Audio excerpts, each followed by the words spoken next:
በስመ አብ ወወልድ ወመንፈስ ቅዱስ አሐዱ አምላክ አሜን። ክቡራን አበው ካህናተ ቤተ ክርስቲያን፣ መምህራን፣ ወንድሞች ዲያቆናት፣ እህታችን ዘማሪት ማርታ፣ ዘማሪ ኤልያስ፣ ሁላችሁም በእግዚአብሔር ሰላምታ እንደምናመሻችሁ አሜን። ምሕረቱን ቸርነቱን አብዝቶ በእድሜያችን ላይ ይችን ሰዓት ይችን ጊዜ ጨምሮ በቸርነቱ ቅዱስ ቃሉን እንድንሰማ ስሙን እየጠራን እንድናመሰግነው በቤቱ የሰበሰበን የአባቶቻችን አምላክ ልዑለ ባሕርይ እግዚአብሔር ስሙ የተመሰገነ ይሁን። እግዚአብሔር አምላካችን በቀሪው ሰዓት ከመካከላችን እንዲሆንልን እንዲያስተምረን እንዲመክረን ቅዱስ ፈቃድ ይሁንልን። ዛሬውን የመጀመሪያ ትምህርት በአጋጣሚ ይህ ሳምንት መጻጉዕ ስለሆነ ክርስቶስና መጻጉዕ በሚል ርዕስ እንማራለን። መጻጉዕ ማለት በሽተኛ ማለት ነው። በግዕዙ ጸጋአ ከሚለው ግስ ነው የተገኘው። መታመምን በሽታን የሚያሳይ ታሪክ ነው። በዚህ ስፍራ ክርስቶስ ከአንድ በሽተኛ ጋር ያደረገውን ነገር በዛሬ ትምህርታችን እናያለን። ከዛ ወደ ኋላ ተመልሰን ዮሐንስ ወንጌል ምዕራፍ 3 ላይ ኒቆዲሞስን እናገኛለን። ምዕራፍ 4 ላይ ሳምራዊቷን ሴት እናገኛለን። አሁን ምዕራፍ 5 ነው። ከዛ ስንሄድ ደግሞ ያቺ ዘማዊቷ ሴት ልትወገር የነበረችውን ሴት ከመወገር ከመሞት ያዳነበትን ታሪክ እናገኛለን። እንዲህ እያልን እንግዲህ እግዚአብሔር እንደፈቀደልን እንማራለን። ሳምንት ስትመጡ ሁላችሁም መጽሐፍ ቅዱሳችሁን ይዛችሁ ከየተቀመጠበት ፊት ለፊት ያው ሁሌ ስለምታነቡ ፊት ለፊት አስቀምጣችሁታል። ከፊት ለፊት ይዛችሁ ነው። እግዚአብሔር አምላካችን በሰላም እንዳስጀመረ ትምህርቱን በሰላም ያስፈጽመን። ከዚህ በኋላ የአይሁድ በዓል ነበረ። ኢየሱስም ወደ ኢየሩሳሌም ወጣ። በኢየሩሳሌምም በበጎች በር አጠገብ በዕብራይስጥ ቤተሳይዳ የምትባል አንዲት መጠመቂያ ነበረች። 5 መመላለሻ ነበረባት። በእነዚህ ውስጥ የውሃውን መንቀሳቀስ እየጠበቁ በሽተኞች፣ ዕውሮች፣ አንካሶችም ሰውነታቸውም የሰለለ ብዙ ሕዝብ ይተኙ ነበር። አንዳንድ ጊዜ የጌታ መልአክ ወደ መጠመቂያይቱ ወርዶ ውሃውን ያናውጥ ነበርና እንግዲህ ከውሃው መናወጥ በኋላ በመጀመሪያ የገባ ከማናቸውም ካለበት ደዌ ጤናማ ይሆን ነበር። በዚያም ከ38 ዓመት ጀምሮ የታመመ አንድ ሰው ነበረ። ኢየሱስ ይህን ሰው ተኝቶ ባየ ጊዜ እስካሁን ብዙ ዘመን እንዲሁ እንደነበረ አውቆ ልትድን ትወዳለህን? አለው። ድውዩም ጌታ ሆይ ውሃው በተናወጠ ጊዜ በመጠመቂያይቱ ውስጥ የሚያኖረኝ ሰው የለኝም፣ ነገር ግን እኔ ስመጣ ሳለሁ ሌላው ቀድሞኝ ይወርዳል ብሎ መለሰለት። ኢየሱስም ተነሳና አልጋህን ተሸክመ ሂድ አለው። ወዲያውም ሰውየው ዳነ፣ አልጋውንም ተሸክሞ ሄደ ይላል። ስለ ቃሉ አምላካችን ስም የተመሰገነ ይሁን። አምላካችን ኢየሱስ ክርስቶስ ከዚህ በኋላ ይላል የአይሁድ በዓል ነበረ። ኢየሱስም ወደ ኢየሩሳሌም ወጣ። የማን በዓል ነበረ? የአይሁድ በዓል ነበረ። እንግዲህ የአይሁድ በዓል የተባለው የፋሲካ በዓል ነው። እንግዲህ አይሁድ ፋሲካን ያከብሩ ነበር። አይሁድ ፋሲካ የሚያከብሩት አሁን እኛ የምናከብረውን አይነት ፋሲካ አይደለም። ፋሲካ ማለት መሻገር፣ ማዕዶት፣ መተላለፍ ማለት ነው። ስለዚህ እስራኤላውያን ከግብፅ ባርነት ነፃ የወጡበትን ቀን በየዓመቱ እንዲያከብሩ እግዚአብሔር አዟቸው ነበር። ኦሪት ዘጸአት ምዕራፍ 12 እና ምዕራፍ 14 ላይ ታነቡታላችሁ። የበግ ደም አፍሰው በሩን፣ መቃኑን፣ ጉበኑን ቀብተው ሰውተው ያንን በልተው ከግብፅ ባርነት እግዚአብሔር ነፃ አወጣቸው። ካወጣቸው በኋላ ያንን ቀን በየዓመቱ ያከብሩት ነበር። ምን እያሉ? ፋሲካ እያሉ መሻገር፣ ከግብፅ መከራ ወደ ነፃነት የተሻገርንበት ዕለት እያሉ በየዓመቱ ያከብሩ ነበር። አምላካችን ኢየሱስ ክርስቶስ እዚች ምድር ላይ ሰው ሆኖ በመጣበት በተገለጠበት ጊዜ ከሕፃንነቱ ጀምሮ ሕግ ጠባያዊም ሕግ መጽሐፋዊም ጠበቀ ይላል። የተፈጥሮን ሕግ ጠብቋል። የተፈጥሮ ሕግ ማለት 9 ወር ተጸንሶ እንደ ማንኛውም ሕፃን 9 ወር ሙሉ በጽንስ ቆይቶ ከዛ መወለድ፣ ቀስ በቀስ ማደግ፣ ሁሉን ነገር ፈጽሟል ክርስቶስ። ይህ ሕግ ጠባያዊ ይባላል፣ የተፈጥሮ ሕግ ማለት ነው። ሕግ መጽሐፋዊ ደግሞ ብዙ ነው። አንዱ ፋሲካን ማክበር ነው። አምላካችን ኢየሱስ ክርስቶስ ፋሲካን ያከብር ነበር። ሕፃን ሆኖም ወላጆቹ በየዓመቱ ፋሲካን ያከብሩ ነበር ይላል። ዮሴፍና እመቤታችን ክርስቶስን ይዘውት ወደ ቤተ መቅደስ ይሄዱ ነበር። እንደውም ጠፍቶ ሁሉ ነበር አይደለ? በስንት ዓመቱ? በ12 ዓመቱ ጠፍቶ ነበር ይላል። ክርስቶስ ከተጠመቀ በኋላ ደግሞ 4 ፋሲካዎች እናገኛለን። እንግዲህ 33 ዓመት ከ3 ወር እንላለን አይደለ? በምንድን ነው የምናውቀው? በፋሲካዎቹ ነው፣ በበዓላቱ ነው። አምላካችን 4 ፋሲካዎችን አሳልፏል ከተጠመቀ በኋላ። የመጀመሪያው ዮሐንስ እንዳጠመቀው በቃና ዘገሊላ የመጀመሪያውን ተአምር አደረገ። ካደረገ በኋላ የአይሁድ ፋሲካ ነበረ ይላል። ከዚያ ወደ ቤተ መቅደስ ሄዶ ምኩራብ ብለን በቀደም ያከበርነው ያሰብነው ቀን ማለት ነው። በቤተ መቅደስ ሄዶ ሲሸጡ ሲለውጡ የነበሩትን እንስሳ ሲሸጡ ገንዘብ ሲለዋወጡ የባንክ አገልግሎት ሲሰጡ የነበሩ ሰዎች ነበሩ ቤተ መቅደስ ውስጥ እና እነዚህን ሰዎች ገርፎ ያስወጣበት የመጀመሪያው ፋሲካ ምኩራብ ላይ እናስበዋለን። ሁለተኛው ፋሲካ አሁን የምናነበው ነው። ሁለተኛው በዓል የሚባለው ይህንን በሽተኛ የፈወሰበት ለበዓል መጥቶ ወደ ኢየሩሳሌም ወጣ ይላል። ልክ በሩን እንደገባ መጀመሪያ የምታገኘው መግቢያ ነው የቤተ ሳይዳ መጠመቂያ። ስለዚህ የአንበሳ በር የሚባል በር አላቸው። ብዙ ጌቶች አሉት ኢየሩሳሌም። በአንበሳ በር ገብቶ በበጎች በር ገብቶ መጀመሪያ የሚያገኘው መጠመቂያ ውስጥ ገብቶ ተአምር ያደረገበት እና ይህን በሽተኛ የፈወሰበት ነው። ስንተኛው ፋሲካ? ሶስተኛው ፋሲካ 5000 ሕዝብን አሳና እንጀራ አበርክቶ ያበላበት ነው። አራተኛው ፋሲካ የተሰቀለበት ነው።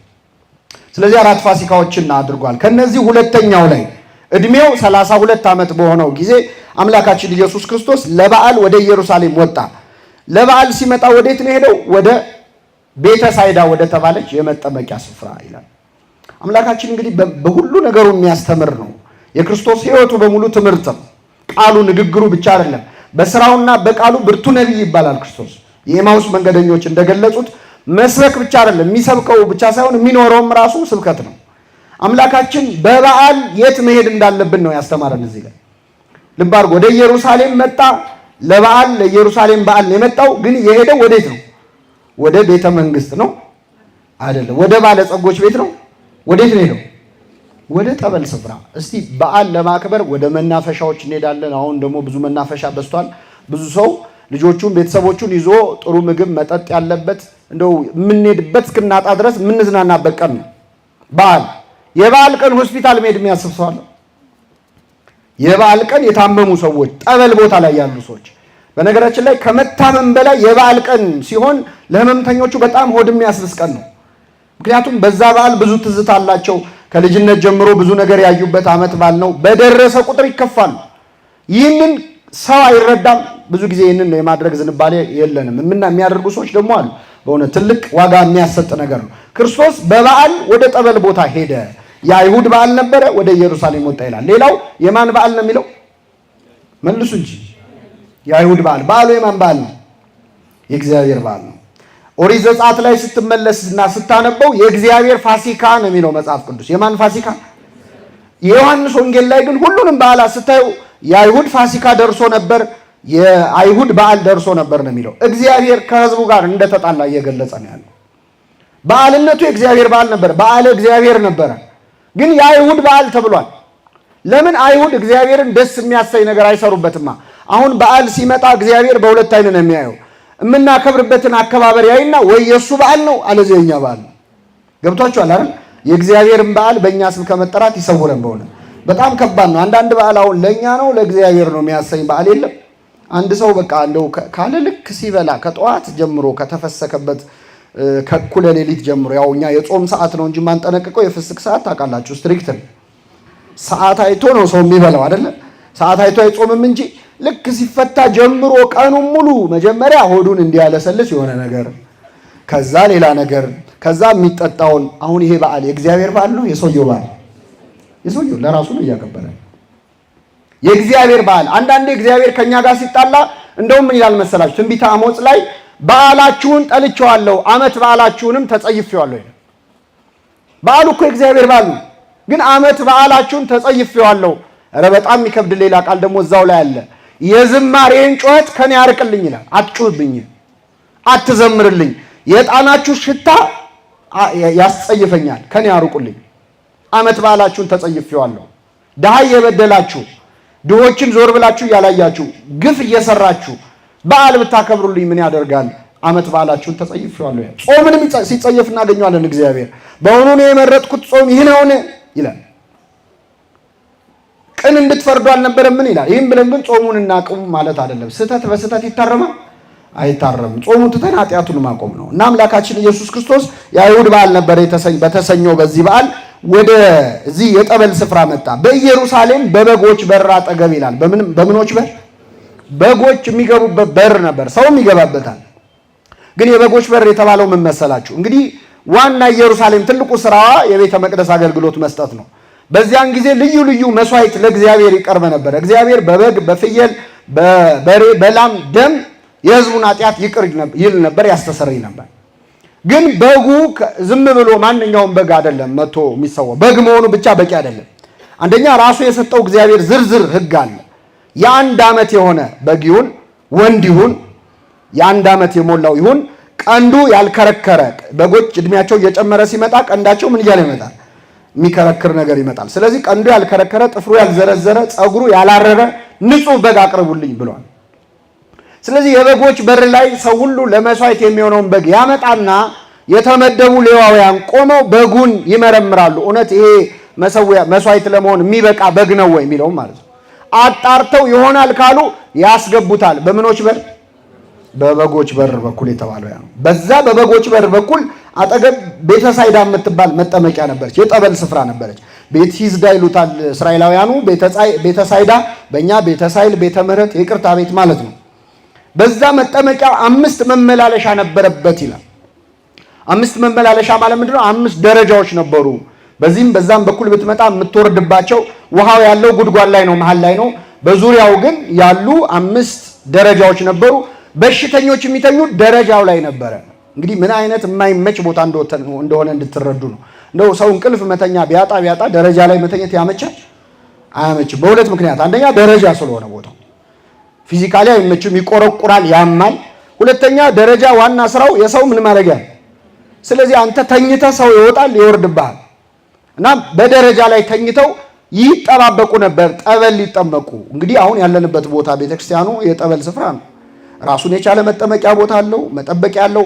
ቤተሳይዳ ግን በሽተኛ ተዘርቶ የሚጠባበቅባት በጣም ለአይን የሚከብድ አይነት ቦታ ነበር።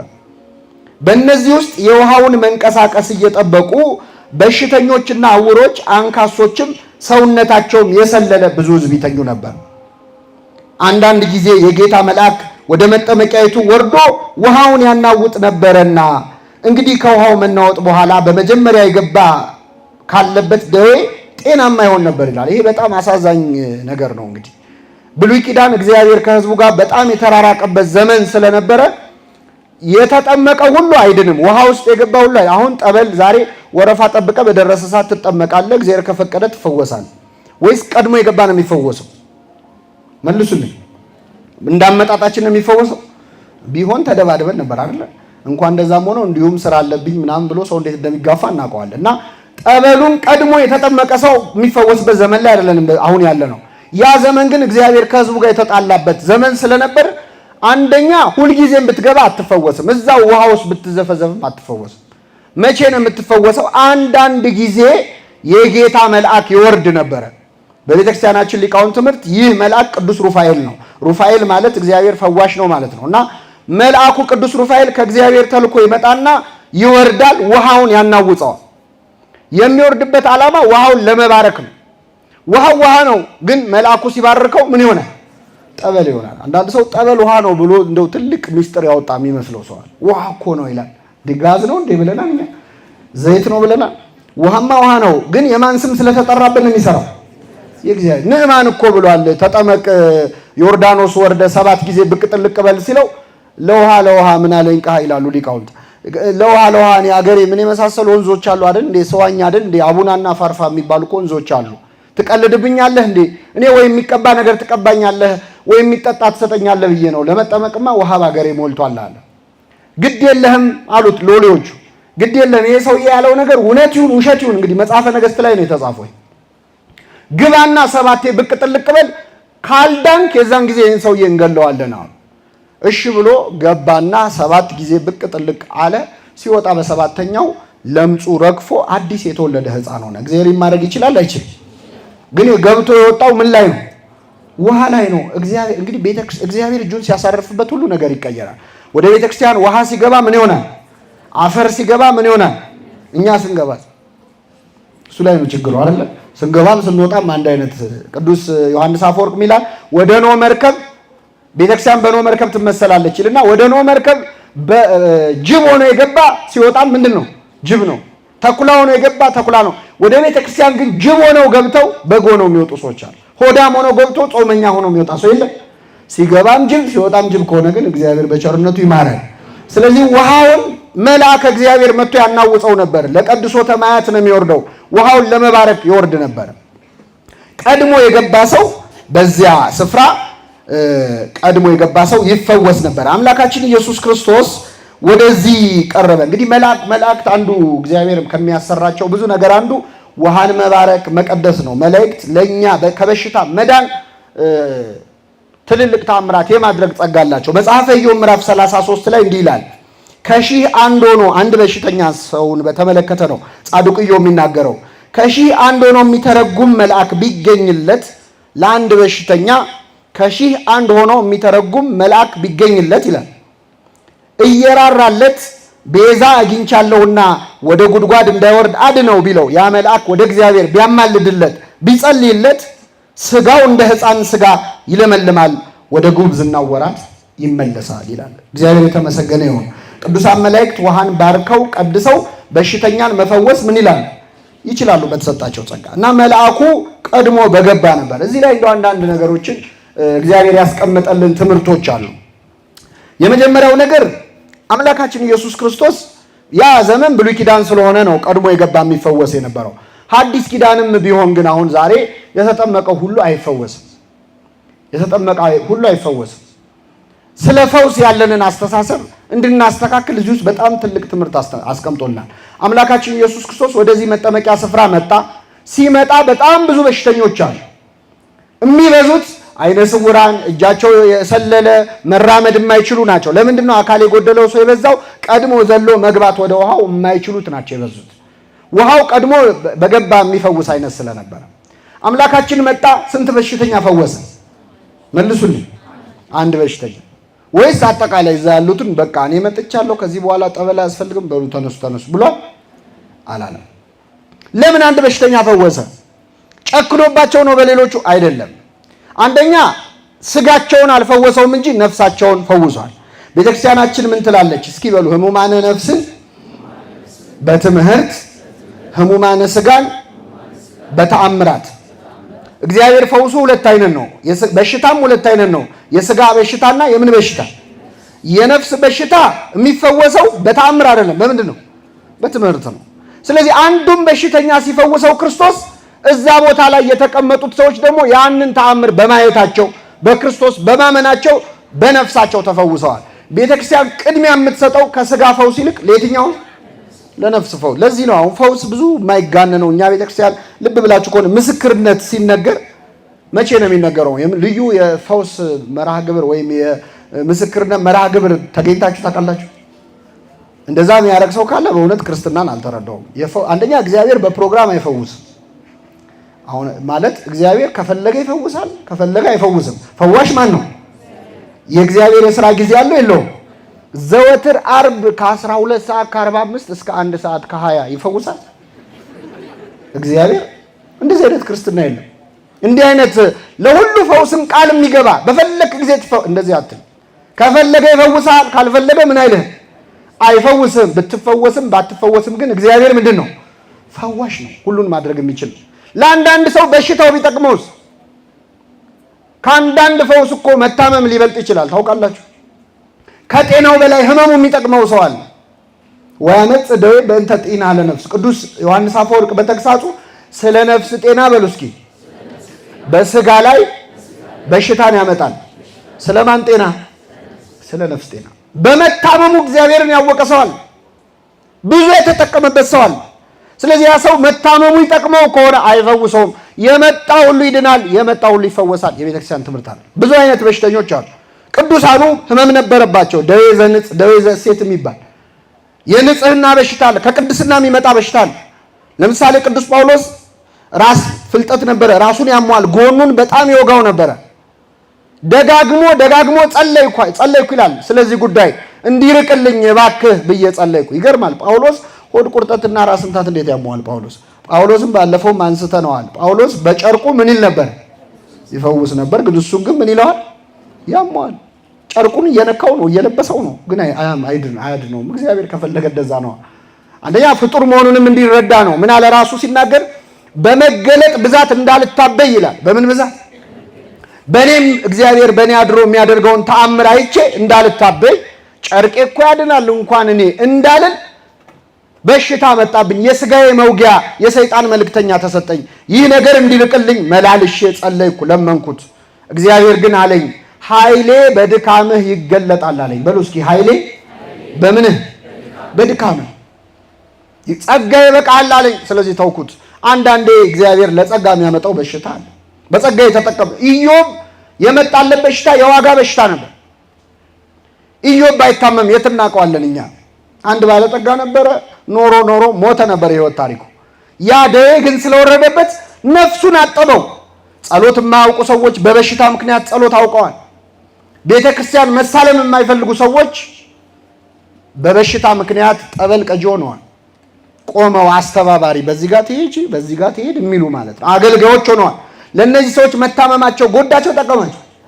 ጠቀማቸው? ስለዚህ እግዚአብሔር ጤናን ራሱ ለጥቅም እና ሁሉም ይፈወሳል የሚል ትምህርት በቤተክርስቲያናችን የለም። እግዚአብሔርም ለሁሉም ፈውስ ቃል አይገባም። መፈወስም በእውነት የሚያጸድቅ ነገር አለ። አሁን ለምሳሌ እኔ ቆሜ እንደምናገረው የመፈወስ ጸጋ ቢሰጠኝ የነካሁት ቢፈወስ ወይ ጸሎት አድርጌ እንዲያረኩት አንድ አባትም እንዲረጭቶ ቢፈውስ በሰማይ ፈውሰሃል ተብሎ አይጸድቅም። ታውቃላችሁ?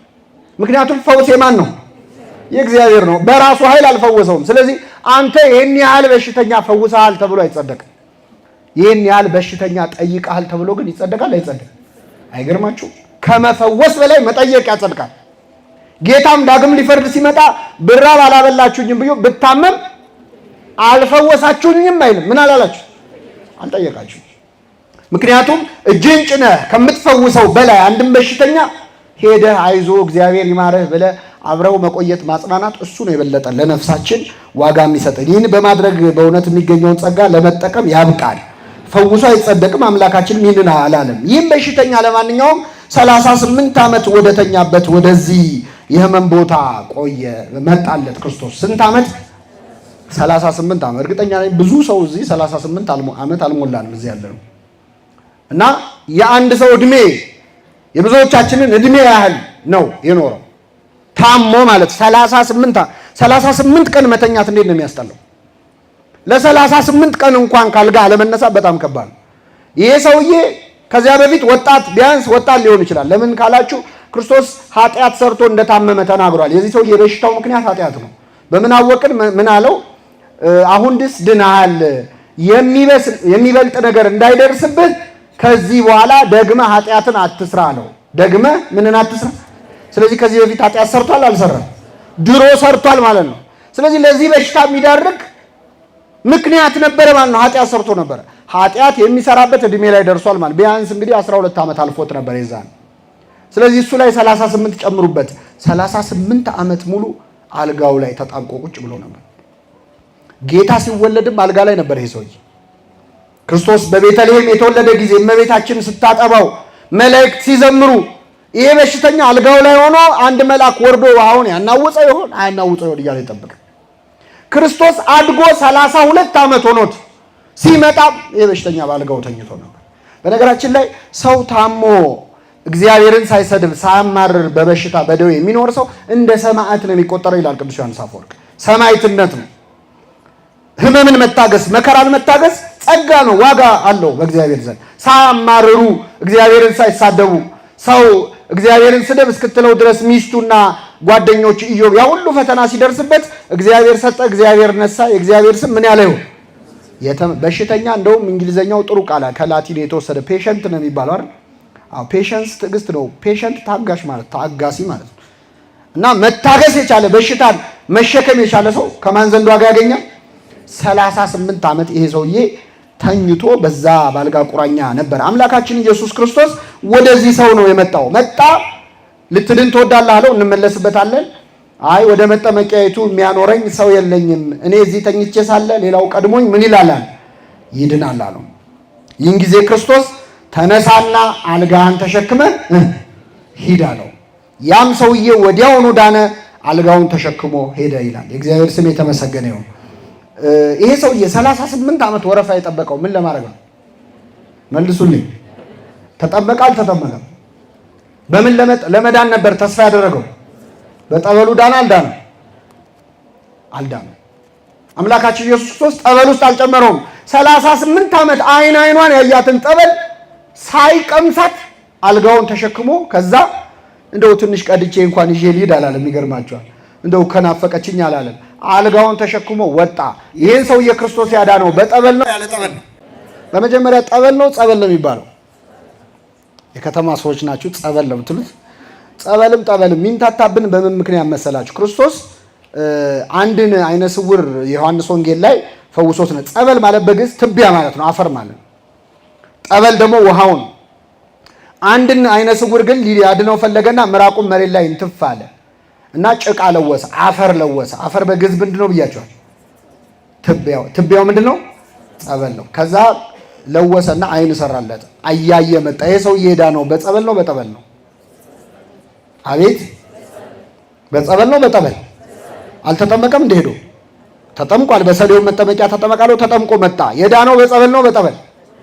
በሁለቱም ነው። ስለዚህ አሁን ጸበልና ጠበል የሚምታታብን ትንሽ የተማረ ሰው ስህተት ነው ልላችሁ ነው። እሺ ጥሩ ነው፣ ወንጌል ከማወቅ የሚመነጭ ነው። ለማንኛውም ይሄ ሰውዬ 38 ዓመት ደጅ የጠናው ይችን መጠመቂያ ፈልጎ ነበር። እግዚአብሔር ግን ያለ ጠበል አዳነው። ምን ሊለው ነው የፈለገው? አንደኛ ይሄ ሰውዬ እዛች ጠበል ውስጥ ገብቶ ቢድን ኖሮ ምን ይላል እንዴ? መዳን ይነሰኝ እንዴ? የጠበቅኩት ኮረፋ ስንት ዓመት ነው እኔ ያልዳንኩኝ ማን እንደዚህ እንላለን እኮ አንዳንዴ። መጀመሪያ አርግልኝ እንለውና እግዚአብሔር ሲያደርግልን ለነገሩ እኔም እኮ እንላለን። ተማሪ ፈተና ሊደርስ ሲል ከጉድ አውጣኝ ይላል። እንደው አደራህን ጌታዬ ይላል። እግዚአብሔር ረድቶት ጥሩ ከሰራ ለነገሩ እኔ እኮ ቤዛ አለኝ ይላል። ጥሩ ትምህርት ቤት ነው የተማአትሉ እንደዛ እንዳይል ሰበብ እንዳያገኝ አይኗን እያያት የነበረችውን ጠበል እያሳየው እሱ ግን እንዲሁ ፈወሰው። በጠበልም ያለ ጠበልም እግዚአብሔር መፈወስ ይችላል አይችል? አንድ በሉ። ሁለተኛ ለዚህ ሰውዬ እግዚአብሔር ከዚች መጠመቂያ ውጭ ሌላ መንገድ ያለው አይመስለውም ለማዳን። በቃ እዛ ውስጥ ገብተህ ካልተነከርክ አትድንም ነው የእሱ ጭንቅላት የሚያስበው። ስለዚህ ከአምልኮ ምንም አልቀረውም፣ ሌላ መፍትሄ ያለ አይመስለውም። እቺ ውሃ ብቻ ነች አዳኝ የምትመስለው። እግዚአብሔር መጣና ውሃዋን የፈጠርኳት እኔ ነኝ፣ እሷን ሳትነካ እኔ ላድንህ እችላለሁ ብሎ ያለ ጠበል አዳነው። በጠበልም ብንድን ያለ ጠበልም ብንድን ግን የሚያድነን ማን ነው? እግዚአብሔር ነው። ደግሞ ይህን ስናገር ጠበል መጠመቅ የማይወዱ ሰዎች ደስ ይላቸው እኮ ይላሉ። እኔም ለዚህ እኮ ነው እኔ ድሮም ጠበል ደስ አይለኝም። የዛሬው መምህር ደግሞ በደንብ ተናገረ ካላችሁ የመጽሐፍ ቅዱስ ሙሉ መጽሐፍ ነው። ሌላ ጥቅስ ልጨምርላችኋል። እውር ሆኖ የተወለደውን ሰው ግንባር ብቻ ሆኖ ነው የተፈጠረ የነበረው አይደል? አገኘው። ከዛ እሱን ምን አለው? ጭቃ ለወሰ፣ አይን ሰራለት። ከዛ ሄደ በሰሌውን መጠመቂያ ምን በል ተጠመቃለሁ። አይነ ስውር ሰው ገደል ሄደ ተጠመቅ ይባላል? ዝም ብሎ መፈወስ ይችላል አይችልም? ክርስቶስ እየቻለ እማያየውን ሰው ወደ ጠበል ላከው። እግዚአብሔር ያሳያችሁ። ክርስቶስ ጠበል ተጠመቁ ይላል ለካ። አንዳንድ ሰው ጠበል ስንል እግዚአብሔርን ክርስቶስን አታውቁም የሚል የዋህ ሰው አለ። አረ ጌታ ራሱ ጠበል ተጠመቁ ይላል። አድራሻውን ይጠቁማል። ይሂድና በሰሌውን መጠመቂያ ምን በል ተጠመቅ። ያ ሰውዬ ቃል ባጠገቡ ያገኘው በእጁ የዳሰሰው ማን ነው? ክርስቶስ ነው። እንዴ ጌታ ሆይ አንተ እያለ የምን ጠበል የምን ዙሪያ ጥምጥም ነው? እዚሁ አድነኝ እንጂ አላለም። እሺ ብሎ ሄደ። ጠበል ባያስፈልግ ኖሮ ይህንን አይነ ስውር ሰው ወደ ጠበል ምን አይለውም ነበር። አሁን ተመልከቱ ክርስቶስ ምን እያስተማረን እንዳለ። ጠበል ቦታ ያለውን ሰውዬ ያለ ጠበል አዳነው። ከጠበል ውጭ ያገኘውን ሰውዬ ደግሞ ወዴት ሂዳለው? በጠበልም ብንድን ያለ ጠበልም ብንድን የሚያድነን ማን ነው? እግዚአብሔር። የየሰው እምነቱ የተለያየ ነው። አንዳንድ ሰዎች አሁን ሕክምና ልትሄድ ስትል ሲያዩ እነሱ ጠበል መጠመቅ በጣም እምነት ኖሯቸው ተጠምቄ ነው ምንድነው የሚሉ ከሆኑ ይታዘበዋል። እንደው ዝም ብለሽ ሆስፒታል ከምትዞሪ አትጠመቂም ብለው ወይ አትጠመቅም ብለው ሌላውን ሰው የጥፋተኝነት ስሜት እንዲሰማው የሚያደርጉ ሰዎች። እግዚአብሔር ግን እንደዚህ አላለም። ለሁላችንም የሚፈውሰን እንደየእምነታችን። ሕክምና ለምሳሌ ኃጢአት ነው ማለት አይደለም። ሕክምና የራሱ የእግዚአብሔር ፍጥረት ነው። እግዚአብሔር ለኛ የሰራው መፍትሄ ነው።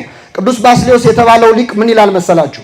አዳምና ሔዋን ከገነት ሲባረሩ የቁርበት ልብስ አለበሳቸው እግዚአብሔር ይላል። የምን ልብስ? የቁርበት ልብስ። ሕክምናም ከዛ የተለየ አይደለም ይላል። ከድቀት በኋላ የሰው ልጅ ከወደቀ በኋላ በሽታ ደዌ እንደሚኖርበት የታወቀ ነው። ስለዚህ ለሰው ልጅ ድካም የሚሆን መፍትሄ አበጀለት። ስለዚህ ሕክምና ማለት አዳምና ሔዋን ከወደቁ በኋላ ከለበሱት ቁርበት ምንም አይለይም ይላል። መጽሐፈ ሲራክ ደግሞ ይህን በደንብ ግልጽ አድርጎታል። ላንብብላችሁ። ሲራክ 38 ላይ እርሱን እግዚአብሔር ስለመረጠው ጌትነቱም እንደ እጁ ስራ ነውና ባለመድኃኒትን አክብረው ይላል። ምንን አክብረው? ሐኪምን አክብር። ሕይወት ከእግዚአብሔር ዘንድ የሚገኝ ሲሆን ድርጎውን ከንጉሥ ይቀበላል። ባለመድኃኒትን በጥበቡ ያከብሩታል፣ በመኳንንቱም ዘንድ ይመሰገናል ይልና እግዚአብሔር መድኃኒትን ከምድር ፈጥሯልና አዋቂ ሰው ባለመድኃኒትን አይንቀውም ይላል። እግዚአብሔር መድኃኒትን ከምን ፈጥሯል? ስለዚህ ሐኪም ቤት ሄደን ስንታከም የሚያክመን ዶክተርን ከአፈር የፈጠረው ማን ነው? ዶክተሩ የሚሰጠንን ኪኒን ከቅጠል የፈጠረው ማን ነው? ስለዚህ ያዳነን ማን ነው? በሕክምናም ብንድን በጠበልም ብንድን ምንድነው? በማን ኃይል ነው? በእግዚአብሔር። ሌላው እግዚአብሔር በጥቂትም በብዙም ማዳንም ይችላል። አሁን ጠበል ሲጠመቅ አንዳንድ ሰው ብዙ ቀን መጠመቅ ዓመት ተጠምቄ ድናለሁ ሊል ይችላል። አንዳንድ ሰው ደግሞ አረ 2 ቀን ከተጠመቅ 3 ቀን ይበቃኝ 1 7 ይላል። አንዳንድ ሰው ጠበል ጠጣ ሲባል በክዳኑ ስጡኝ የሚል የለም፣ በትንሹ የሚበቃኝ የሚል ሰው አለ። አንዳንድ ሰው ደግሞ የምን በክዳኑ በጀሪካን ቁጭ አድርጎ ፀሐይ የሞቀ 10 ሊትር ሲል ንቅል አድርጎ ያወጣልኛል የሚል ሰው አለ። በጥቂትም በብዙም ግን የሚፈውሰን ማን ነው? ለምን አበዛሽው ይሄን ሁሉም ለምን ትጠጫለሽ ብሎ አይጠይቅም እግዚአብሔር። በትንሽ እድናለሁ የሚለውን በትንሽ ያድነዋል፣ በጥቂትም በብዙም ማዳን ለእግዚአብሔር አይቸግረውም ይላል። አንዳንድ ሰው ቅዳሴ ጠበል ሲቀዳለት ሙላው እንጂ ምን ትሰስታለህ ይለዋል አይደል? አሁን ካንተ አይወሰድብህ እስቲ ጨምረው ይለዋል። አንዳንዱ ደግሞ በቃ ይላሉ ገና ጠብ ሲል። ይሄ እኮ ወንጌልም ላይ ያለ ነው። ያቺ ሴት እዚህ ላችኋል ጨርቁን ብነካ ድናለሁ አለች። ምኑን ብነካ? ቢነካኝ አይደለም ክርስቶስ ቢያየኝ አይደለም እፍ በልብኝ ዳሰኝ እያሉ ነው ሌሎች የዳኑት። እሷ ግን ምኑን ብነካ? ጨርቁን ብነካ። መጣች ጨርቁን ነክታ እሷ በሰላም ልትሄድ ነበር። ደሟ ቀጣለ ወዲያው። ከዛ ኃይል ከኔ ወጥቷል አለ ክርስቶስ። እንዴ ጌታ ሆይ ብዙ ሰው እየተጋፋ አይደል የዙሪያህን እየገፉት እኮ ነው አይፈወሱም እንጂ። ስንት ወድ ቁርጠት ያለበት ሰው፣ ስንት ራስ ምታት ያለበት ሰው ክርስቶስን ምን እያለው ነው? እየተጋፋ ነው የማንፈወስ ሰዎች አለ። ከበነው ጠዋትና ማታ ሳንለየው ሌሎች መተው ሲፈወሱ እኛ እንፈወስ። ጨርቁን ነክታ፣ ጨርቁ ምንድን ነው? ትንቢተ ኢሳይያስ ምዕራፍ 6 ላይ የልብሱን ዘርፍ መቅደሱን ሞልቶታል ይላል። የመቅደሱን በር እንዲዳሰው የሚድኑ ሰዎች አሉ። መቅደሱ ውስጥ ቆሞ የማይድን ሰው ደግሞ አለ። ውስጥ ሆኖ እያገለገለ የማይድን አለ። ይቺ ሴት ብነካው ድናለሁ አለች። ከሷ ትንሽ ያሉ ያነሱ ሰዎች ሲነካኝ ነው የምድነው፣ ጌታ ሆይ አንተ ዳሰኝ ያኔ ድናለሁ የሚሉ ሰዎች አሉ። ከሁለቱም ደግሞ የሚበልጥ አለ።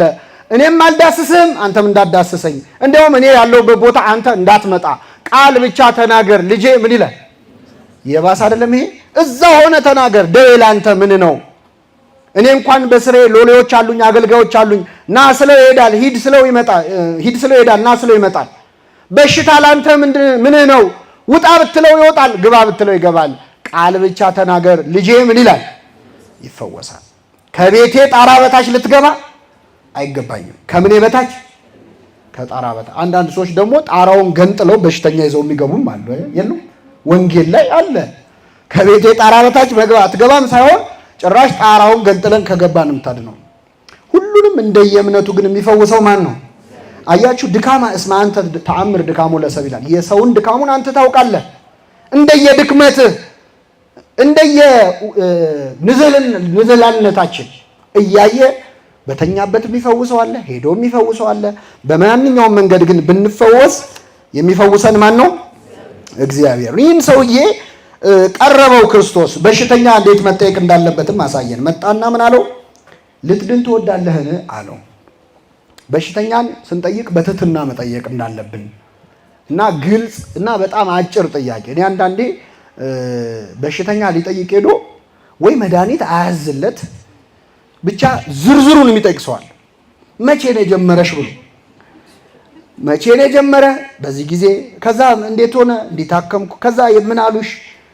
ሰውየው ከበሽታው በላይ በቃ ሆዱ ቆስሎ ሲያወራ ማለት ሲያብራራ። በዛ ላይ ህመምተኞች ደግሞ ከህመሙ በላይ ጸባያቸውም ህመሙ ራሱ በጣም ጸባያቸውን ይለውጠዋል። ክርስቶስ በጣም በትህትና ነው የቀረበው። በሽተኛን በትህትና ማናገር የሚችል ሐኪም ነው። ቀርቦ ምንድን ነው ያለው? ላድን ትፈልጋለህ አላለውም። እስኪ በሉ ልትድን ላድንህ አይደለም ምን ልትድን እኔን እኮ ብታምነኝ አድን ነበረ፣ ያው አታምንብኝም እንጂ አላለው። እኔ እኮ እንዲህ ነኝ አለ። ስለ ማንነቱም አልተናገረውም። እኛ ብንሆን አሁን የመፈወስ ጸጋ ያለን ብንሆን በሽተኛ ብናገኝ እንዴት ነው የምንሆንበት? ከመፈወሳችን በፊት ራሱ አይደለም ለመፈወስ ሰዎች። እኔ ትራፊክ አሁን ሰው ሲቀጣ ይቼ ነው የመጣሁትና ከቅጣቱ ሁኔታው ማለት ጎርደድ ብሎ አንድ ሁለቴ በቃ ማለት ሲኦል የሚጨምርህ ነው የሚመስለው። ቢቀጣ ይሻላል አንድ ፊቱ ለቅጣት ይኮፈሳል። ለፈውስ ቢሆንማ ምንድን ነው የሚያደርገው ሰው? አሁን ይሄ ሰውዬ የቀጣ ሰውዬ ሊፈውስ ቢሆንስ? ተውት። አምላካችን ልትድን ትወዳለህን አለው። ላድንህ አላለውም። እኔ እኮ አምላክ ነኝ፣ በሽታ እኮ ለእኔ እኮ ተራ ነገር አላለም። ልትድን ትወዳለህን አለ። ክርስቶስ ለበሽተኛው የሚራራ የሚገርማችሁ ከሙያ እዚህ መሀል ሐኪሞችም አላችሁ እርግጠኛ ነኝ። ከሙያዎች የተጠራባቸው ብዙ ሙያዎች አሉ። አንዱ ሐኪም ነው። ክርስቶስ ሐኪም ነው። እኛ በሽተኞች ነን። ኃጢአት በሽታ ነው። ለምንድን ነው ክርስቶስ ሕክምናን ለሱ ሰጥቶ ራሱን ባለመድኃኒት ብሎ የጠራው? ሐኪሞች በሽተኛቸውም እንዴት እንዲያዩ እንደሚፈልግ ነው። አንተ እዚህ መሀል ሐኪም ካለ አንድ ሐኪም በሽተኛውን እንዴት ነው ማየት ያለበት ካላችሁ ክርስቶስ እሱን እንደሚያየው ነው። እንደ ኃጢአተኛነትህ እንደሚያይህ፣ አንተ ኃጢአትን እንደሚታገስህ። በነገራችን ላይ ክርስቶስ እንደ ሕክምና ነው ትምህርቱም ወንጌሉም። አንዳንዴ ተግሳጽ ምናምን እየተባለ ሰው የሚያቆስል ነገር መናገር አይገባም በወንጌል ስም። ምክንያቱም ቅዱስ ዮሐንስ አፈወርቅ ምን ይላል መሰላችሁ? ወመገስጽ ይህ ይኩን ከመማዕትም ወጽኑ ቃል። የሚገስጽ ሰው የሚሰብክ ሰው ወንጌልን አይቆጣ፣ በጣም ቃሉ ጭካኔ የተሞላበት ጽኑ ቃል አይሁን። ታዲያ ምን ይሁን ይልና ይላል መሰላችሁ? ቁስል እንደሚፈውስ ሐኪም ይሁን ይላል። ምን እንደሚፈውስ? ቁስል የሚፈውስ ሰው መድኃኒት ሲያደርግ እፍ እያለ መድኃኒቱ ቢያቃጥልም እፍ እያለ በሽተኛውን አዝኖ እንደሚፈውስ እንደዛ አድርጎ ይፈውስ ይላል። ክርስቶስ እንደዛ ነበር። ማንንም በክፉ ቃል ሰብሮ አያውቅም ጌታ። ምን ይላል? አይጮህም፣ በአደባባይ ድምፁን የሚሰማ የለም። እንዲያውም ይላል የተቀጠቀጠ ሸንበቆ አይሰብርም ነበር ክርስቶስ። ሸንበቆ ከተቀጠቀጠ ወዲያ መስበር ቀላል ነው፣ እሱ ግን አይሰብርም። የሚጤስ የጧፍ ክር አያጠፋም ነበር። ምን ማለት ነው? በኃጢአት ተቀጥቅጦ ሊወድቅ የደረሰን ነፍስ ክርስቶስ በንግግር አይጎዳውም። ሊጠፋ ትንሽ የቀረው እንደሚጤስ የጧፍ ክር ያለ ህይወት ያለውን ሰው አይጨክንበትም፣ በፍቅር ነው የሚያናግረው ሐኪም ስለሆነ ማለት ነው። እና በሕክምናውም ዘርፍም በሌላም ዘርፍ መጨካከል እንደሌለብን በሚያሳይ መንገድ ራሱን መድኃኒት አድርጎ ባለመድኃኒት አድርጎ ክርስቶስ ገልጿል። ቀርቦ በትህትና ጠየቀ። ሐኪሞች እንግዲህ ሐኪም ደግሞ ሲባል ይኸውላችሁ አንዳንዴ ሐኪሞች በተለይ በድራማ ምናምን ላይ በቴሌቪዥን የምናያቸው ሐኪሞች ደግሞ አሉ ዝም ብለው የሚያገጡ የሚስቁ ለበሽተኛ። በቀን 400 በሽተኛ እያየ መሳቅ ይቻላል? ይሄ ጤናም አይደለም አይደለ? ስለዚህ እንደዛም እንዲሆኑ መጠበቅ የለም። ድራማ ላይ እንደምናየው መሆን የለበትም። ብዙ በጠባብ ፋሲሊቲ በጠባብ ሆስፒታል ውስጥ ለመጣ ለሄደው ደህና ነህ እያሉ ጸጉሩን እያሻሹ ሊያዋሩ አይችሉም። ይሄ ሁኔታው አይፈቅድም። ስለዚህ ለእነሱም ትንሽ እንዘንላቸው ጫናቸውን አይተን፣ ግን ደግሞ እነሱም ደግሞ እንደ ገራጅ ሰራተኛ ባያስተናግዱን ደስ ይላል። አሁን ገራጅ ሰራተኛ መኪና ተበላሽቶ ሲመጣለት ለመኪናው ፍቅር ይሰጠዋል? መልሱልኝ። አይዞ ይለዋል? መቀጥቀጥ ነው ዝም ብሎ አይደለ? ስለዚህ አንዳንድ ሐኪም አሁን እንደ ገራጅ ሰራተኛ እንደ መካኒክ በሽተኛውን ዝም ብሎ እንትን ይላል። ይመመው አይመመው ይሰማው አይሰማው ሰው መሆኑን መዘንጋት ማለት። ክርስቶስ ቀረበና ልትድን ትወዳለህን አለው። ሲለው ጌታ ሆይ እንግዲህ ልትድን ትወዳለህን ማለት ድሮስ አሁን ይሄ ጥያቄ ምን አይነት ጥያቄ ነው ያስብላል አይደል? ድሮስ በሽተኛ መዳን የማይፈልግ በሽተኛ ማን አለ? አሁን እኛ ጥያቄውን ስንሰማ በእርግጠኝነት ምን ማለቱ ነው ግን ጌታ ሳንል አንቀርም በሆዳችን። ልትድን ትወዳለህ ይባላል። አንደኛ ክርስቶስ የሰውን ነፃነት ስለማይነካ ነው። ለመዳንም ፈቃድን እንደሚፈልግ ነው። እያንዳንዳችን እንድንድን ይፈልጋል። በሽተኛም ሆኖ በነገራችን ላይ መዳን የማይፈልግ አለ ታውቃላችሁ። ህመሙ መተዳደሪያ የሆነ ሰውም አይጠፋም አይደል? ብዙ እንዳይነካበት የሚፈልግ እንዲህ ደህና በበሽታው የሚኖርም ሰው ሊኖር ይችላል እኮ። ከበሽታው ጋር የሚኖር አለ፣ በበሽታውም የሚኖር ሰው አለ የሚተዳደር። ልትድን ትወዳለህን ብሎ ጠየቀው። ምን ብሎ መለሰ? ጌታ ሆይ በሉ እስኪ ሌላው ቀድሞኝ ይድናል፣ ወደ መጠመቂያይቱ የሚያኖረኝ ሰው የለኝም። ምን የለኝም? ሰው የለኝም። ይህንን በሽተኛ እናደንቀዋለን። ጌታ ሆይ ብሎ ነው የጀመረው። ማን ሆይ? አሁን 38 ዓመት የተኛ ሰው መጥቶ ጥያቄ ሲጠይቀው ጌታ ሆይ ይላል ምን ፈለክ ነው? ሀርት ፒፕል ይባላል። የተጎዱ ሰዎች ይጎዳሉ ሰው። በተለይ በሽታ ደግሞ አመል ይነሳል። ይህ ሰውዬ ግን በትህትና መለሰ። አያውቀውም። ማን አንተ ልትድን ትወዳለህ ብሎ ጥያቄ ምን ማለት ነው አላለም። እዚህ ላይ ማመስገን አለብን መጻጉዕ እና ክርስቶስን ልትድን ትወዳለህን ብሎ ጠየቀው። ጌታ ሆይ ከኔ ቀድሞ ሌላው ሰው ሁሉ ወደ መጠመቂያይቱ የሚያኖረኝ ሰው ስለሌለኝ ሌላው ቀድሞኝ ይድናል አለ። ሲጨመቅ ሐሳቡ መዳን ምን እላለሁ እፈልጋለሁ ማለት ነው። የዚህ በሽተኛ በጣም ልብ የሚነካ ንግግር ምንድነው? ወደ መጠመቂያይቱ የሚከተኝ የሚያኖረኝ ሰው የለኝም። ይህ ሰውዬ እንደውም ያለ ሰው ነው የተፈጠረው። ሰው የለኝም ምን ያለው? በነገራችን ላይ ዘመድ የለኝም አላለም። ምን የለኝም? ዘመድ ብቻ አይደለም። አንዳንዴ አሁን ዘመዶች ይሸሹና ቢያንስ ሰው አታጣም አይደል? ለነፍሱ ያደረ እግዚአብሔርን የሚፈራ አንድ ሰው አይጠፋም። ግን ሰው እንኳን አጣ። የሰውዬ አጠገቡ የሚሆንለት ዝምድናው ቀርቶበት ብቻ እዛ ውሃ ውስጥ ገፍትሮም ቢሆን የሚጥለው አንድ ሰው አጣ። ሰው የለኝም እኔ እዚህ ሆኜ ሌላው ቀድሞኝ እየመጣ ሲድን ነበር አለ። በጣም ከባድ ነው። እሱ ታሞ እዛ አልጋ ላይ ተጣብቆ ከሱ በፊት መጥተው ከሱ በኋላ ድነው የሚሄዱ ሰዎች አሉ። ምናልባትም በመጡ በአንድ ቀናቸውም ተጠምቀው የዳኑ ሰዎች ሊኖሩ ይችላል።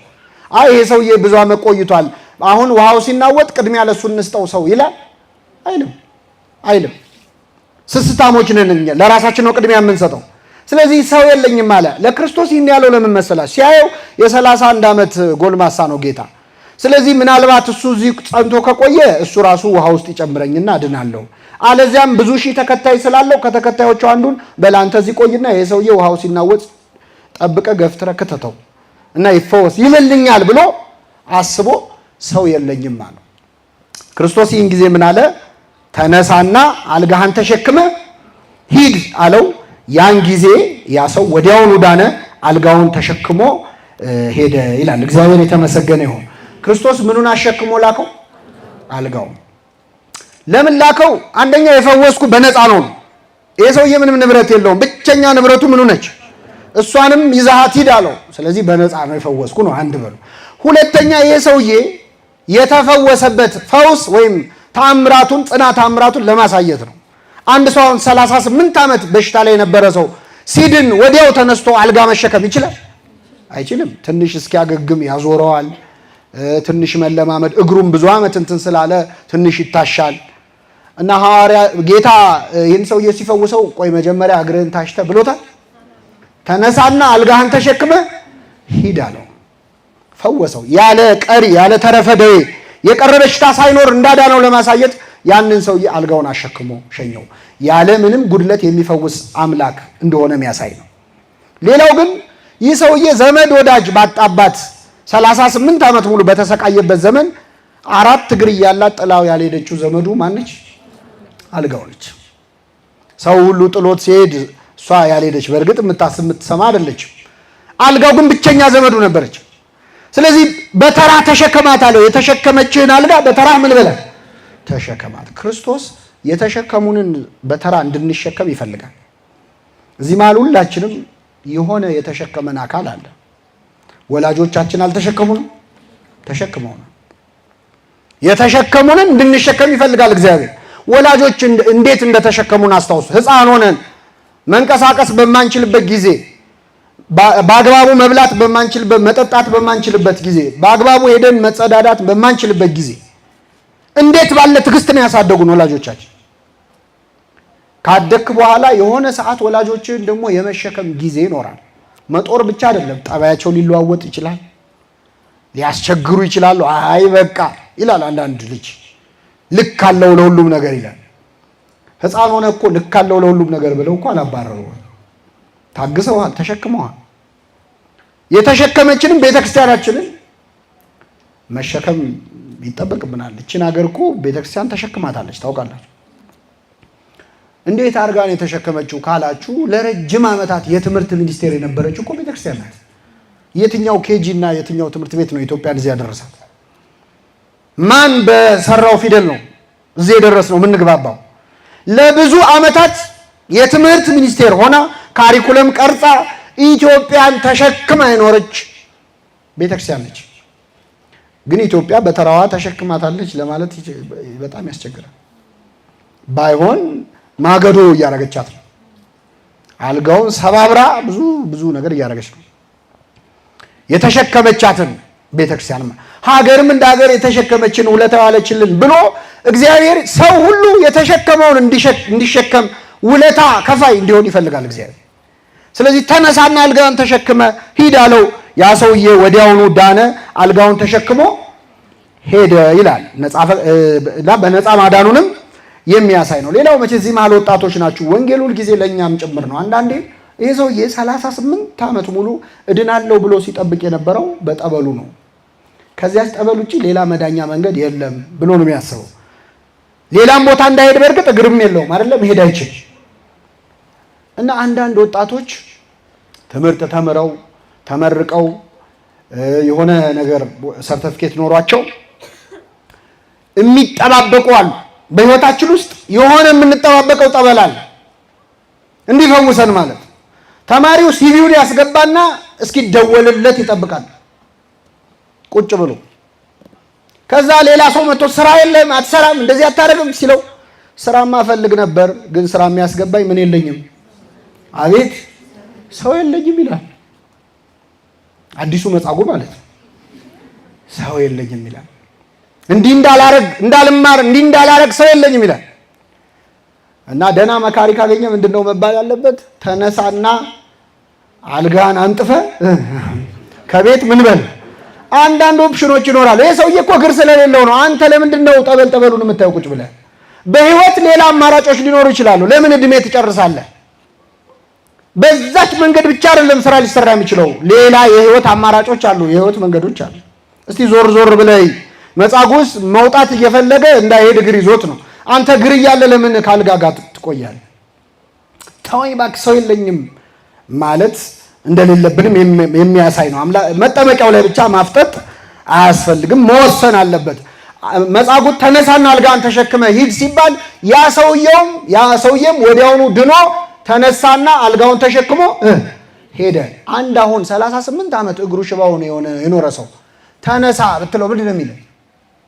ትቀልድብኛለህ እንዴ? እኔ እኮ ፈልጌ ያመጣሁት ነገር አይደለም። መነሳት ብፈልግ እኔ አልነሳም እንዴ? እንዴት ነው የምነሳው? ማሳመን ሰውየውን ተነስ ለማለት ለማሳመን በጣም ረጅም ጊዜ ይፈጃል። ይሄ ሰውዬ ጌታ ካረገለት ተአምር በተጨማሪ እሱ አምኖ መነሳቱ ራሱ አንድ ነገር። ተነሳ ሲባል እኔ ልነሳ አላል። እንደና አብርሃምና ሳራ አልሳቀም። ትወልዳላችሁ ሲባል እኛ ነው ያለ። ልንወልድ ሳቀች፣ ጓዳ ገባ። ሚስት ሳራ እንደ አባቷ ባሏም ስቋል። አብርሃምም እየሰገደ ሳቀ ይላል። እስኪ በሉ እየሰገደ ስግደትና ሳቅ አብሮ ሄዳል። አሳቀው ትወልዳለህ ሲባል። ሳራ ደግሞ ጓዳ ሆና ሳቀች። እንደ ሳራ ለምን ሳቀች አለ እግዚአብሔር። ኧረ አልሳኩም ማለት የለም ሳቅሽ እንጂ አላት። ኧረ አልሳኩም። ከማን ጋር የምትከራከረው? ከእግዚአብሔር ጋር። እግዚአብሔር ልብን የሚሰማ አምላክ። እሷ ጓዳ ገብታ ሳቀች አልሰ ያውቃል። እና ያስቅ ነበር ለብዙ ሰው። ተነሳ ካልጋ ሲባል መነሳት እምነት ይፈልጋል። አምኖ ተነሳ። ይህ ሰው ወዲያውኑ ዳነ፣ አልጋውን ተሸክሞ ሄደ ይላል። የእግዚአብሔር ስም የተመሰገነ ይሁን። ሁለት ነጥቦች እናንሳና የዛሬ ትምህርታችንን እናበቃለን። ይህ ሰውዬ አልጋውን ተሸክሞ ሲሄድ አይሁድ በጣም ተበሳጩ። መቼስ እንደ አይሁድ በጣም አስገራሚ ፍጥረት የለም። አልጋውን ተሸክሞ የሄደበት ቀን ሰንበት ነበረ። ምን ነበረ? ሰንበት። ያም ቀን ሰንበት ነበር። ስለዚህ አይሁድ ይላል የተፈወሰውን ሰው ሰንበት ነው አልጋ ልትሸከም አልተፈቀደልህም ማለት። እስቲ እግዚአብሔር ያሳያችሁ። አንድን ሰው መቼስ ይሄንን መጻጉዕ የማያውቀው ሰው የለም። ቤተሳይዳን የረገጠ ሰው ሁሉ ያውቀዋል። ለምን እዛ ተኝቷል አይደል? ስንት ዓመት ሙሉ ያውቁታል። መንገድ ላይ ሲያገኙት አሁን እናንተ 38 ዓመት ሙሉ መንቀሳቀስ የማይችል የነበረን ሰው በእግሩ ሲሄድ ስታዩ አልጋ ተሸክሞም ቢሆን ማለት ስታዩ ምንድን ነው የምትሉት? እንዴ አንተ እዛ ቤተሳይዳ የነበርከው በሽተኛ አይደለ እንዴ? ኧረ እግዚአብሔር ይመስገን ቆመ ሄድክ። እንዴት ልትሄድ ቻልክ? እነሱ ከአንገት በላይ ብቻ የሚታያቸው እግሩ መቆሙ አይታያቸው። የእግዚአብሔር ስራ አይታያቸው። የተኛ በሽተኛን እንዴት አስነሳው? የመጀመሪያው ጥያቄ መሆን ያለበት መጀመሪያ መሬት ነው መሳም ያለባቸው። የዚህ ሰውዬ ስቃይ ያውቁታል። እንዴት ከዚህ ስቃይ ድነህ በጣም ድንቅ ነው። ውሃው ተናወጠ እንዴ? መልአክ መጥቶ ተናወጠ ማለት ነው። አንተ እንኳን ታግሰሃል፣ ይገባሃል፣ በእግዚአብሔር ይመስገን። እንደውም ቢያንስ እንጋብዘም ይባላል እኮ አይደል? ይሄ ሰውዬ ብዙ 38 ዓመት ተኝቶ እኮ እኔ መጀመሪያ ያሳሰበኝ ይሄን ታሪክ ሳየው የት ሄደ የሚለው ነገር በጣም አሳዘነኝ። 38 ዓመት ሙሉ ጠበል ቦታ ነው የቆየው አይደል? ከዛ ጠበል ሲነሳ የት ነው የሚሄደው? ዞር ሲል አያውቀው። አገሩ ሁሉ ተቀይሯል። 38 ዓመት ነው። ዘመዶቹ ጋር እንዳይሄድ ዘመድ የለኝም ብሏል አይደል? ምን የለኝም ብሏል። ስለዚህ የት ነው የሚሄደው? በልበል እኛ ቤት ቆይና ባይሆን የቀረውን እንነጋገራለን ነበር። እግዚአብሔርን የማያውቁ የእግዚአብሔር ሰዎች ስለሆኑ ግን አይሁድ የታያቸው አልጋ መሸከሙ ነው። እንዴት ተሸከም ካሉት ጥቃቅን ጉዳዮች የሚታየው ሰው አለ። ከሰው መዳን በላይ ጥቃቅን ጉዳዮች የሚታይ ጎሽ፣ እንኳን ዳነ፣ እንኳን ተመለሰ፣ እንኳን ተፈወሰ፣ እንኳን ንስሐ ገባ፣ እንኳን ወደ እግዚአብሔር ቤት መጣ የሚለውን ትቶ ጥቃቅን ጉዳይ ያየ የሰው ልብ የሚሰብር ተናጋሪ አለው። ቤተ ክርስቲያን በስንት መከራ እስቲ ዛሬ ገብቼ ልማር ብለው የመጡ ሰዎችን ወይ ባለባበሳቸው ወይ ባነጋገራቸው ወይ ባካሄዳቸው የሆነ ነገር ብለን እኮ ያባረርናቸው ሰዎች አሉ። እንደዚህ ተለብሶ ነው የሚመጣው ምንላቸው ማለት ነው። እግዚአብሔር ይምጡለት እንጂ ሰው ክርስትና ከገባው አይደለም ጸጉሩን መቆረጥ አንገቱን አይቆረጥ ይቆረጣል አይቆረጥም። እኛ በር ላይ ነው የሆነ ቼክ ሊስት ይዘን ቆመን ሰው የምናባረው። አንቺ ሁለተኛ እንደዚህ አይደረግ እያለ እና እንዴት አልጋን ተሸከም ካሉት ይሄ የአይሁድ አንዱ ጸባይ ነው። እስቲ ምልልሳቸውን ላንብብላችሁ። ሰንበት ነው አልጋን ልትሸከም አልተፈቀደልህም አሉት። እርሱም ያዳነኛ ሰው አልጋህን ተሸክመ ሂድ አለኝ አላቸው። እስኪ በሉ ያዳነኛ ሰው አልጋህን ተሸክመ ሂድ አለኝ። ማ አቤት ያዳነኝ ያ ሰው። ቀጣዩ ጥያቄ ምንድን ነው? አቤት ማን ነው ያዳነህ ነው አይደል አላሉ። ላንብብላችሁ። ያዳነኛ ሰው አልጋህን ተሸክመ ሂድ አለኝ ብሎ መለሰላቸው። እነርሱም አልጋህን ተሸክመ ሂድ ያለ ሰው ማን ነው አሉት። ያዳነህ ማን? እንግዲህ ቶት ፓተርኑን ስታዩት፣ የጥያቄውን ፓተርን ስታዩት ምንድን ነው ያለው? ያዳነኛ ሰው አልጋህን ተሸክመ። ቀጣዩ ጥያቄ ምንድን ነው?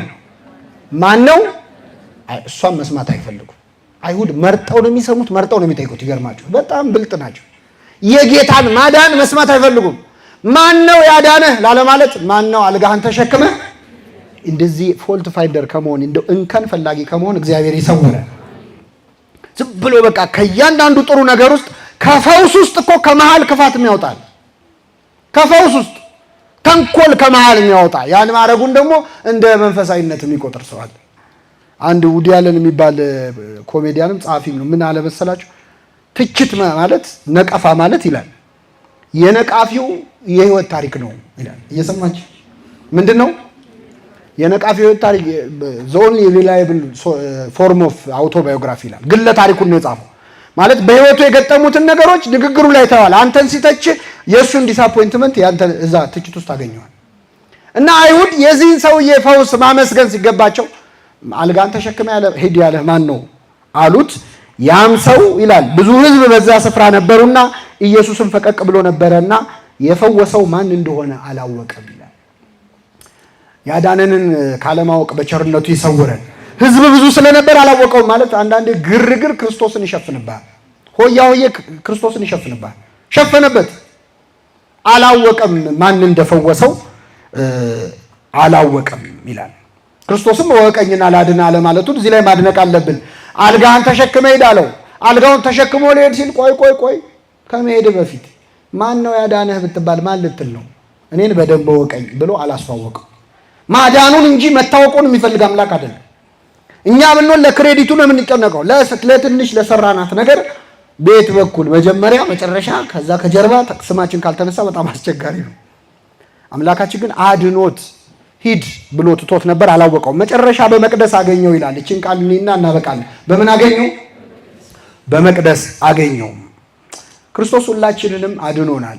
ከ38 ዓመት አልጋ ብቻ ሳይሆን ከሲኦል ባርነት ነው ነፃ ያወጣን። እኛን ያዳነን አምላካችን እኛን የት ነው የሚያገኘን?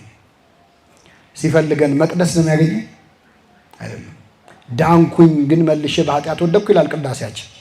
ካዳነን በኋላ ያዳነንን አለማወቅ ደግሞ ያዳነን አምላክ በማይፈልገን የት ነህ ስንባል እዚህ ነኝ ለማለት በምናፍርበት ቦታ ላይ እንገኛለን። ይህን ሰው አገኘውና ክርስቶስ ምን አለው?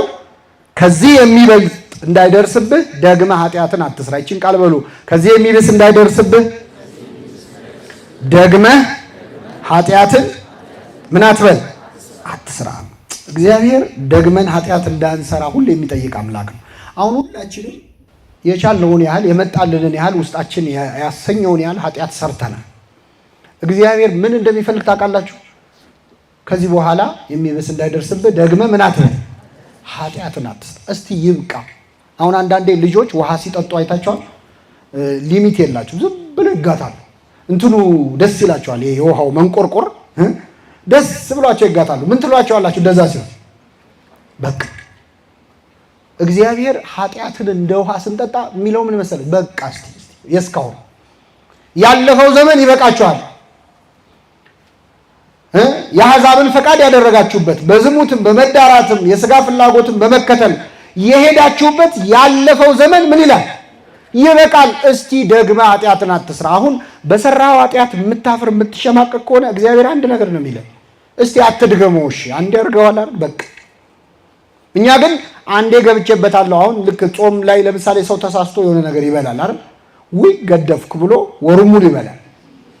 ግን እግዚአብሔር ምን እንደሚፈልግ ታውቃለህ? አንዴ ጎረስካል፣ በቃ ደግመህ እንዳጎርስ ነው። ገብቷቸው እዛው ላይ አቁሞ ኃጢአትንም እስካሁን የሰራው ጥሩ አይደለም። አዎ ያዝናል።